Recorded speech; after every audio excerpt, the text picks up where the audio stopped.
आप सभी दर्शकों का इस नए प्लेटफॉर्म पे स्वागत है। यूपी रॉ आखिरी तह तक।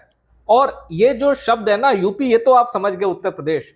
रॉ से आप कंफ्यूज मत होइएगा, ये यूपी का रॉ है, यानी वो ऑर्गेनिक खबर जो फिल्टर होके आप तक पहुंचती, हम उसे फिल्टर नहीं होने देंगे। और वो खबर खासतौर पर जो आपकी आंखों के सामने रहेगी, आपको पता नहीं चलेगी। मतलब लोग इसको रॉ से न जोड़ दें। रिसर्च एनालिसिस विंग जो भारत की खुफिया एजेंसी है, ये वो रॉ नहीं है, लेकिन जो मकसद है वो है कि रॉ यानी कि जैसी है आपके सामने आ जाएगी, जैसी है, कोई लाग लपेट नहीं, और अंदर की कहानी आएगी सामने।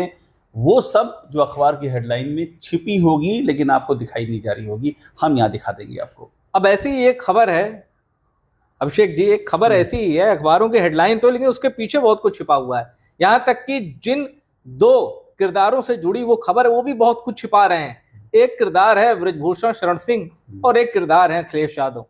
दोनों अखिल भारतीय स्तर पर किसी परिचय के मोहताज नहीं है और दोनों को चाहिए सत्ता, दोनों को चाहिए शक्ति। और इसीलिए क्या यही चाहत दोनों को करीब ला सकती है? अब यह सवाल क्यों उठा?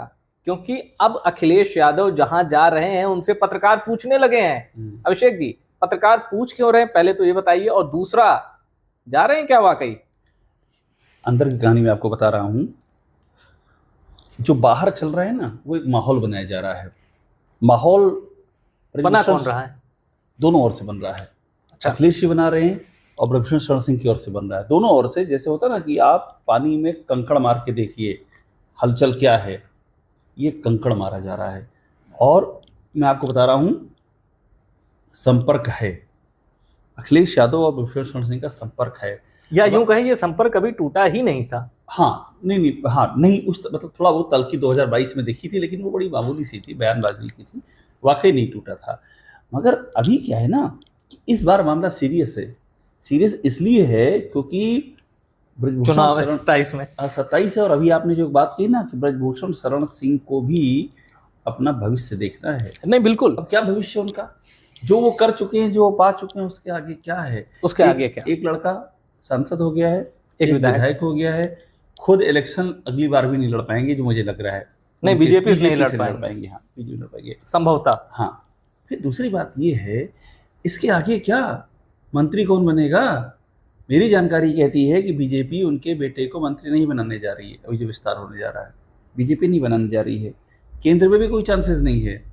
समाजवादी पार्टी में 100% बता रहा हूं मैं आपको, 100% अगर वो आ जाते हैं, समर्थन दे देते हैं, और मेरी जानकारी में चीज़ें काफ़ी हद तक एक रॉ ड्राफ्ट रेडी है, ड्राफ्ट तैयार है, तो आप ये तय मानिए 2027 में अगर समाजवादी पार्टी की सरकार बनती है, ब्रजभूषण शरण सिंह के बेटे ताकतवर मंत्री होंगे उस सरकार में, और वो खुद सरकार चलाएंगे। वो कुछ इलाकों में, ब्रजभूषण शरण सिंह का मतलब क्या है, कुछ इलाकों में सरकार रहे हैं। वो इलाके कौन से हैं? गोंडा, बलरामपुर, लखनऊ पार होते ही वो पूर्वांचल से पहले। हाँ एग्जैक्टली, श्रावस्ती, और कभी कभी तो उनके जो मामले हैं वो बस्ती और खिल्लाबाद तक भी जाते हैं। रेंज लंबी है उनकी। लेकिन अभी हुआ क्या है, गोरखपुर तक है रेंज। गोरखपुर तक रेंज करना चाह रहे थे, लेकिन गोंडा से ही रेंज उखड़ गई इस बार। अभी जो हाल में कुछ डेवलपमेंट ऐसे हुए हैं कि गोंडा में जो दबदबा होना चाहिए ना, वो नहीं दिखा है। कुछ ऐसे इंसिडेंट्स हुए हैं, मैं और क्लियर बताऊंगा। लेकिन अभी आपको मैं बता दूं अंदर की कहानी क्या है कि ब्रजभूषण शरण सिंह और अखिलेश यादव के बीच स्क्रिप्ट एकदम तैयार है। और आप 2008 में पहुंच जाइए, कब? जब मुलायम सिंह यादव ब्रजभूषण शरण सिंह को अपने साथ ले आए थे। और उसके बाद हुआ क्या था, सरकार बचाई थी ब्रजभूषण शरण सिंह ने उस समय मिलकर के मुलायम सिंह यादव के साथ में। क्यों? लेफ्ट ने याद किया, लेफ्ट ने समर्थन वापस लिया। आप केंद्र की बात कर रहे हैं? केंद्र की बात हाँ, कर रहा हूँ, क्योंकि उस समय तो 2007 में बहन जी की सरकार, न्यूक्लियर डील का मामला था। अमर सिंह बड़े नायक के तौर पर उभरे थे। ब्रजभूषण शरण सिंह का इतना गहरा नाता है, वहां सरकार बचाई थी और यहाँ सरकार बनाना है। और अखिलेश भी जानते हैं, अखिलेश यादव का देखिए पॉलिटिक्स बहुत ही क्लियर है। वो छोटी छोटी पॉकेट्स पे ध्यान दे रहे हैं। हर पॉकेट्स में प्रभावशाली नेता कौन है, जाति कॉम्बिनेशन क्या, इस सब पे ध्यान दे रहे हैं। अब जब उस कड़ी में देखेंगे तो ब्रजभूषण शरण सिंह, गोंडा, बलरामपुर, बहराइच, श्रावस्ती, पूरी जो पॉकेट है वो काफ़ी हद तक एड्रेस हो जाएगी उनके चलते। तो मेरी जानकारी कहती है बात हो रखी है।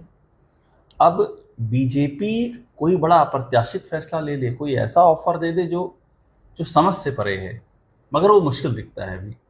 और एक चीज और यहाँ मैं आपसे जानना चाहूंगा कि जो कोई भी समाजवादी पार्टी का सोशल मीडिया हैंडल देखता होगा या समाजवादी पार्टी की इलेक्शन कैंपेन देखता होगा, इसमें कोई शक नहीं कि अगर बीजेपी की सरकार पर, बीजेपी के मुखिया पर उत्तर प्रदेश में अगर यह आरोप लगता है कि जाति विशेष की सरकार है, जातिवादी सरकार है, तो सपा भी तो उसको कैश कर रही है। वो खुलकर लिखती है। किसी भी हम ऐसा कोई केस देखते हैं जिसमें आरोप किसी राजपूत समाज या ठाकुर वर्ग के किसी व्यक्ति पे लगता है, तो सपा देर नहीं करती, वो तो तुरंत कर देती है कि योगी आदित्यनाथ के सजाती, तो सजाती तो ब्रजभूषण शरण सिंह भी है। लेकिन जब ब्रजभूषण शरण सिंह पर आरोप लगे, पहलवान वाला जो मामला हुआ, सपा ने, अखिलेश यादव ने, डिम्पल यादव ने उनके खिलाफ एक टिप्पणी नहीं की। आप सोचिए, अगर ब्रजभूषण शरण सिंह की जगह कोई और होता, कोई भी नेता होता बीजेपी का, ठाकुर बिरादरी से आने वाला नेता होता या किसी बिरादरी से आने वाला होता, और इतना बड़ा मामला होता जिसमें कि समाजवादी पार्टी के साथ की, मतलब सहयोगी जो है कांग्रेस, उसने एजेंडा बना रखा हो, बिल्कुल बिल्कुल, संसद हिला रखी हो, बिल्कुल, और इसके बाद भी अखिलेश यादव ने रिश्ता निभाया, नहीं स्टैंड लिया, खिलाफ एंटी स्टैंड नहीं लिया, कभी बोले भी तो महिला सम्मान से जोड़ करके बोले, बच बचा के निकल गए। तो मैं इसीलिए कह रहा हूँ कि रिश्ते व्यक्तिगत बहुत अच्छे हैं दोनों के बीच में। अब एक मुद्दा यहाँ पर और है जो एड्रेस करना है। अभी आपने जो शुरू में पूछा ना कि क्यों ऐसा हो रहा है कि दोनों ओर से फीलर्स दिए जा रहे हैं, कंकड़ मारा जा रहा है, क्योंकि अब जब अगर ब्रजभूषण शरण सिंह आते हैं समाजवादी पार्टी में, सबसे बड़ा बवाल क्या होगा? कांग्रेस में होगा, क्योंकि कांग्रेस और सपा को साथ में लड़ना है चुनाव, ये तय है, इसमें राय रत्ती भर भी संदेह नहीं है। अखिलेश यादव के एंड पे भी चेक है ये मामला, राहुल गांधी के एंड पे भी चेक है, प्रियंका गांधी के एंड पे भी क्लियर है, लड़ना साथ में है।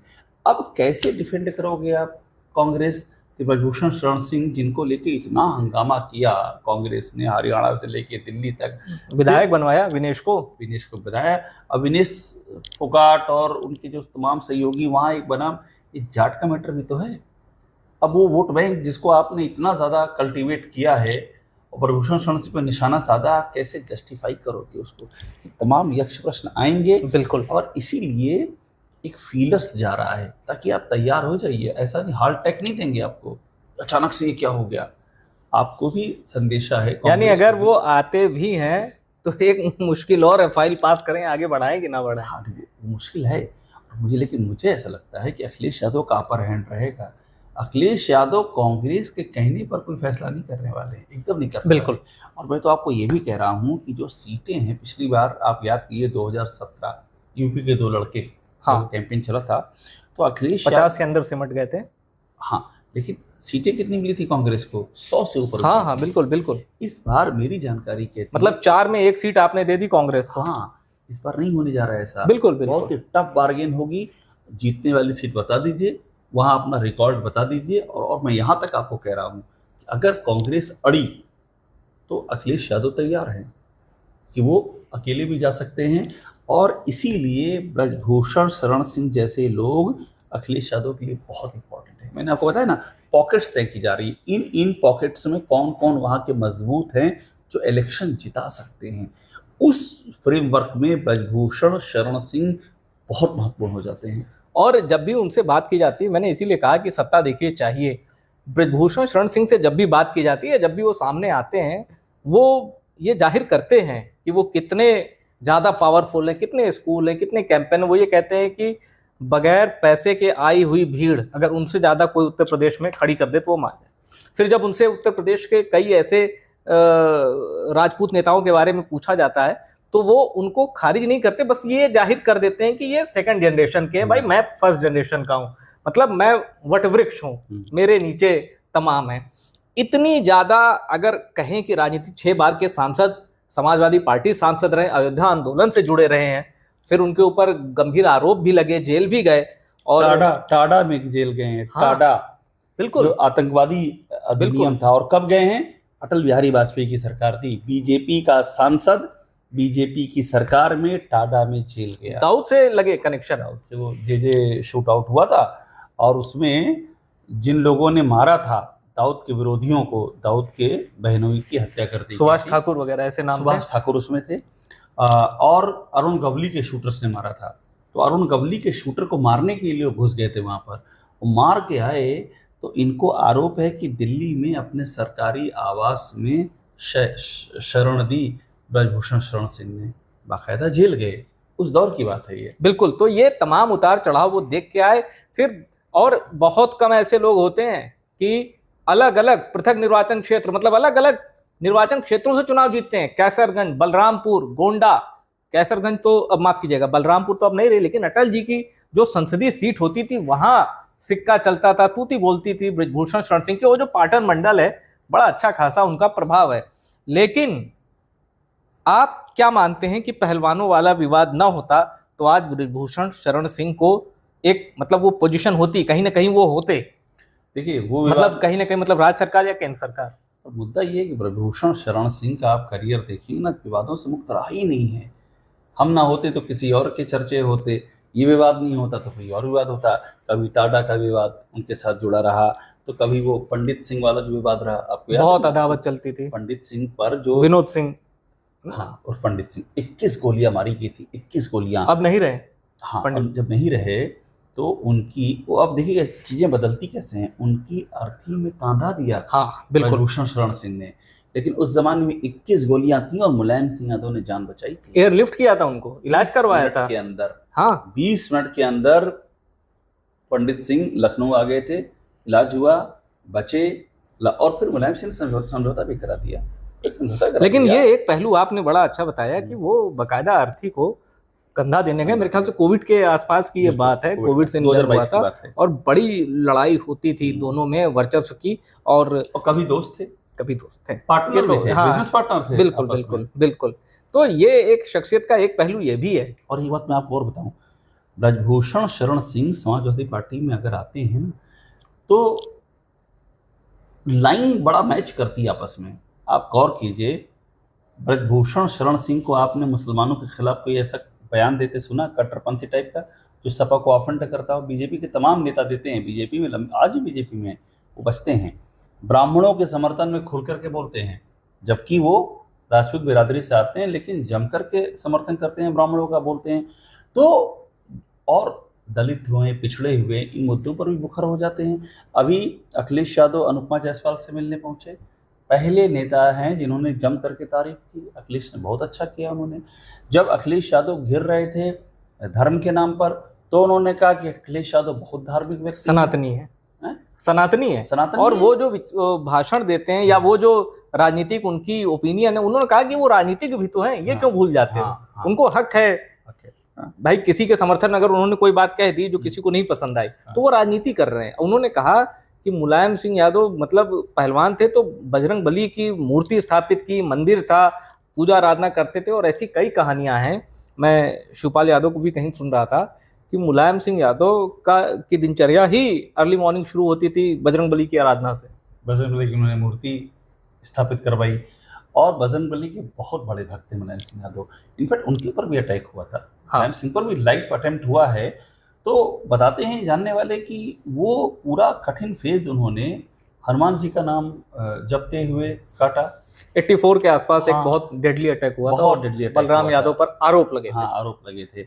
और मैं आपको बताऊं, अच्छा एक चीज और इसी से मिलती जुलती बड़ी अच्छी पॉइंट, उन्हीं बलराम यादव को मुलायम सिंह यादव मैनपुरी से 2 बार सांसद बनाते हैं।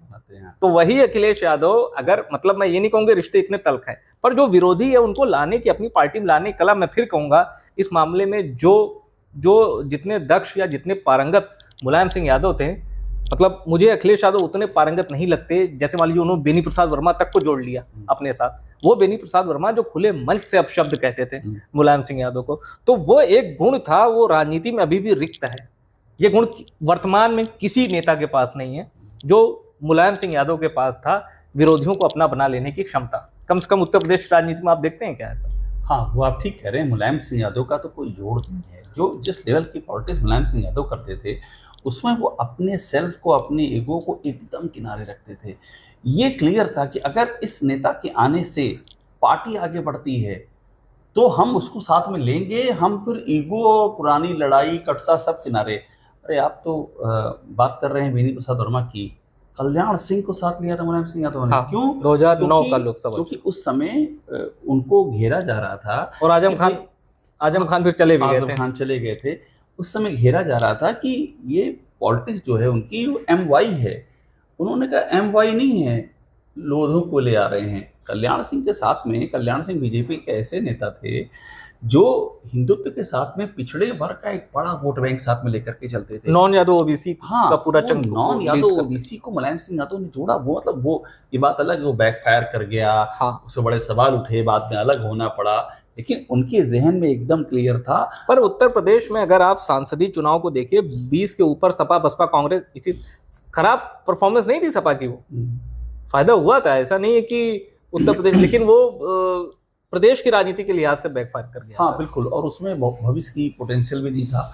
कल्याण सिंह की भी अपनी महत्वाकांक्षाएं थी, मुलायम सिंह यादव को भी अपना राजनीति आगे बढ़ानी थी, उनको बीजेपी को झुकाना था। लेकिन बात करते हैं ब्रजभूषण शरण सिंह की। ब्रजभूषण शरण सिंह का समाजवादी पार्टी के साथ जो ये बातचीत चल रही है, और बातचीत ऑन ए सीरियस नोट है, ऐसा नहीं है कि वो कोई हवा में बातचीत चल रही है, वो है बातचीत। उसके पीछे का क्रक्स यही है कि ब्रजभूषण शरण सिंह अपनी राजनीति में लगभग जो सोचा था उन्होंने, जितना कर सकते थे हासिल कर चुके हैं। इसके बाद भी चीज़ें हैं, उनकी बात की जनरेशन के लिए हैं, मगर बीजेपी में कहाँ हैं, बीजेपी में कैसे हैं? अब आप सोचिए, क्या ब्रजभूषण शरण सिंह को ये बात अखरती नहीं होगी कि संदीप सिंह को आपने मंत्री बना रखा है, कल्याण सिंह के पोते, लेकिन हमारे बेटे को आप क्यों नहीं शामिल कर रहे हैं मंत्रिमंडल? उनके पिता को लोकसभा में टिकट भी मिलता है। अच्छा, राजू भैया को। हाँ, राजू भैया को। और देखिए, और मैं आगे बता रहा हूँ, सिर्फ कल्याण सिंह ही क्यों, नरेश अग्रवाल कितनी पार्टियों में रहे, कहाँ रहे, कितनी पार्टियों में रहे, कितनी तोड़ी, और उनके बेटे नितिन अग्रवाल भी मंत्री हैं, और संसद में कैसा बयान दिया था। हाँ, ईश्वर का जिक्र करके। बयान ले ज्यादा अच्छा है। हाँ, लेकिन दिया था, बड़ी हंगामा हुआ था। तो नितिन अग्रवाल भी मंत्री हैं, नरेश अग्रवाल के बेटे मंत्री हैं, कल्याण सिंह के बेटे मंत्री हैं, तमाम ऐसे उदाहरण हैं।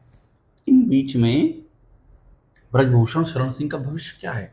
अच्छा, दूसरी बात मैं आपको और बताऊं, सबसे इंपॉर्टेंट है, अगर मान लीजिए बन भी गए मंत्री इस विस्तार में, तो क्या कर लेंगे? डिप्टी सीएम तो कुछ कर नहीं पा रहे हैं।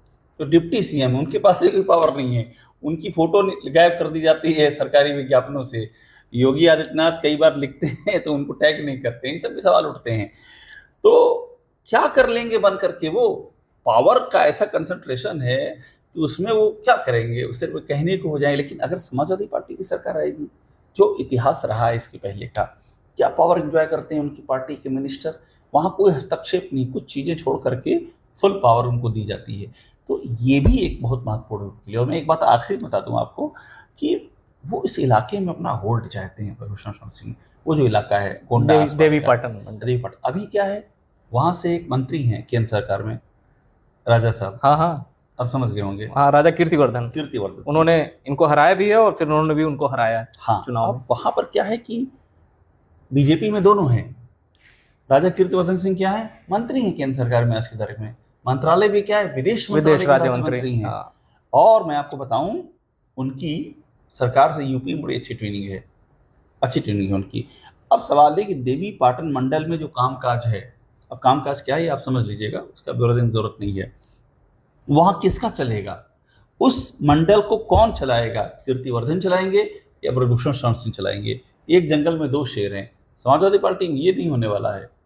एक जंगल में एक शेर, ब्रजभूषण सिंह वहाँ रहेंगे तो वही रहेंगे। फिर ये एक पावर का जो इम्बैलेंस अभी हो गया है उनकी नज़र में, वो वहाँ भी दूर हो सकता है। इसलिए भी और महत्वपूर्ण है, ये कॉम्बिनेशन हो सकता है। और ये भी फिर बात की जा सकती है कि अगर पंडित सिंह जीवित होते तो शायद ये चर्चा ना हो रही होती कि ब्रजभूषण शरण सिंह आ सकते हैं क्या समाजवादी पार्टी में। नहीं, ये इसलिए नहीं, इसका कोई ज़्यादा बात तो इसलिए नहीं क्योंकि 2008 में जब वो आए, जब मुलायम सिंह लेकर के आए, तो पंडित सिंह थे समाजवादी पार्टी में। ओके, पंडित सिंह थे, ठीक, और उनकी मौजूदगी में आए मुलायम सिंह यादव ने दोस्ती कराई और रिश्ते ठीक हुए फिर। ठीक है। और मैं आपको बता तो रहा हूँ कि उनके आखिरी समय में ब्रजभूषण शरण सिंह वहाँ पर पहुंचे और उस मामले से उनको बरी भी कर दिया गया। ठीक है।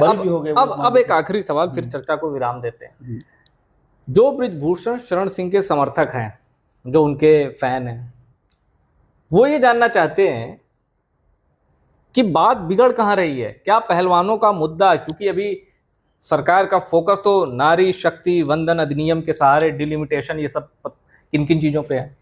कहीं से भी ये मैसेज नहीं जाना चाहिए कि महिला विरोधी पार्टी हो गई है बीजेपी, जैसा साबित करने में कांग्रेस लगी थी कि जब पहलवानों वाला मुद्दा चल रहा था। वो इशू है, या दिल्ली से कोई खटपट है, या लखनऊ से खटपट है? ऐसी क्या वजह है कि ब्रिजभूषण शरण सिंह जो डिजर्व करते हैं वो उनको नहीं मिल रहा? देखिए, कई लेवल पर है। दिल्ली से है, मतलब हालांकि मैं आपको बताऊं, दिल्ली ने बड़ी मदद भी की है। ब्रिजभूषण शरण सिंह का करियर दांव पे लग सकता था जो उनके ऊपर आरोप लगा था, और जिस तरह से कांग्रेस समेत तमाम विपक्ष, जिस तरह से वो फायर थे, जिस तरह से मामला उठ रहा था, संसद गूंज रही थी, कैरियर दांव पे लग सकता था। इतना सेंसिटिव मुद्दा था।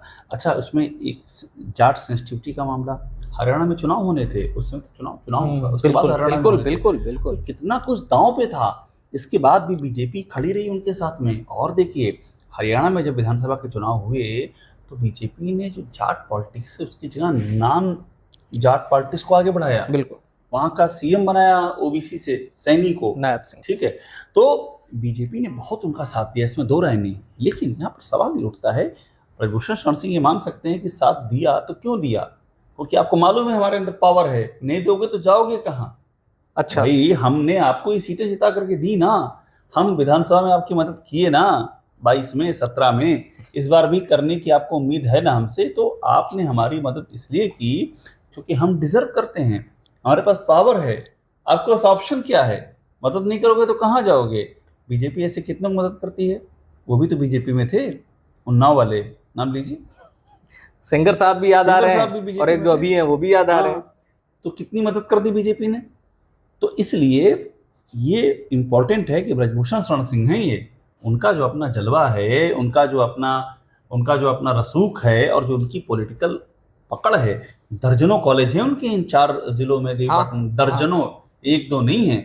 और कहते हैं चुनाव होता है तो ये भी पूरी जो कॉलेज से जुड़े हुए तमाम घर परिवार सब एक तरह से फोर्स बन जाते हैं उनके साथ में। तो इसलिए ब्रिजभूषण शरण सिंह अपने आप में एक फोर्स हैं, और समाजवादी पार्टी के साथ उनका जुड़ना, मैं आपको फिर कह रहा हूँ, ये लड़ाई अब बहुत ही लोकल हो गई है। इस बार 27 की लोकलाइज लड़ाई है। गोंडा में क्या असर पड़ेगा ये बता दीजिए आप, बलरामपुर में क्या बढ़त मिलेगी, बस्ती में क्या बढ़त मिलेगी, और कैसरगंज में क्या बढ़त मिलेगी, श्रावस्ती में क्या असर होगा, ये लड़ाई है अब। और ये बताइए ना, लखनऊ से क्या है उनका कॉम्बिनेशन? लखनऊ से उनका कॉम्बिनेशन मेरी जानकारी है बहुत अच्छा नहीं है, बिल्कुल अच्छा नहीं है। फिर मैं कह रहा हूँ बिल्कुल अच्छा नहीं का मतलब ये है कि ब्रिजभूषण शरण सिंह का अंदर खाने का रिश्ता जो है वो उतना अच्छा नहीं है, आपके लिए नहीं अच्छा है। बीच में एक बयान आया था जब हाँ। कई सालों बाद एक मंच साझा किया था, और उन्होंने कहा था कि गुरु भाई हैं। वो सब ठीक है, वो सदैव नेता हैं ब्रिजभूषण शरण सिंह, वो इस तरह का बयान कोई नहीं देंगे। लेकिन जिस तरह से अखिलेश की तारीफ करते हैं, जिस तरह से मुलायम सिंह यादव की तारीफ करते हैं, जिस तरह से एनकाउंटरों पर सवाल उठाते हैं, जिस तरह से तमाम मुद्दों पर सरकार को घेरते हैं, ये मैसेज क्लियर नहीं है क्या? देवी पाटन मंडल, मैंने आपसे क्या कहा, गोंडा कौन चला रहा है उनको नहीं पता है? उनको गोंडा में कंपटीशन कौन दे रहा है? किसकी शाह है लखनऊ से किसको? ये सब बातें ओपन डोमेन में है। तो ब्रिजभूषण शरण सिंह को अपना एक, उनको चाहिए एक छत्र। इस जंगल के हम हैं शेर, एकदम क्लियर है, यहाँ कोई और नहीं आ सकता है। और समझे आप? तो इसलिए समाजवादी पार्टी की सरकार में और उस सेटअप में ये जो उनका एक दबदबा रहा है, जो दबदबा नाम है, वो जमीन पर दिखेगा। ये जो समीकरण मैं आपको बता रहा हूँ, सपा को उनकी जरूरत है, तो ये बहुत ही मैटर ऑफ कन्वीनियंस है, दोनों ओर से जरूरत है दूसरे को। तो ये थी चर्चा। आपको क्या लगता है, क्या ब्रिजभूषण शरण सिंह की असली जगह, मतलब जो वो डिजर्व करते हैं, वो उनको कहाँ अगले चुनाव में मिल जाएगा, या 2029 तक इंतजार करना पड़ेगा, या फिर समाजवादी पार्टी ब्रिजभूषण शरण सिंह के सारे राजनीतिक अरमान पूरा कर सकती है? आप जो भी सोचते हैं कमेंट जरूर करिएगा, और इस नए प्लेटफॉर्म को अपना प्यार भी जरूर दीजिएगा।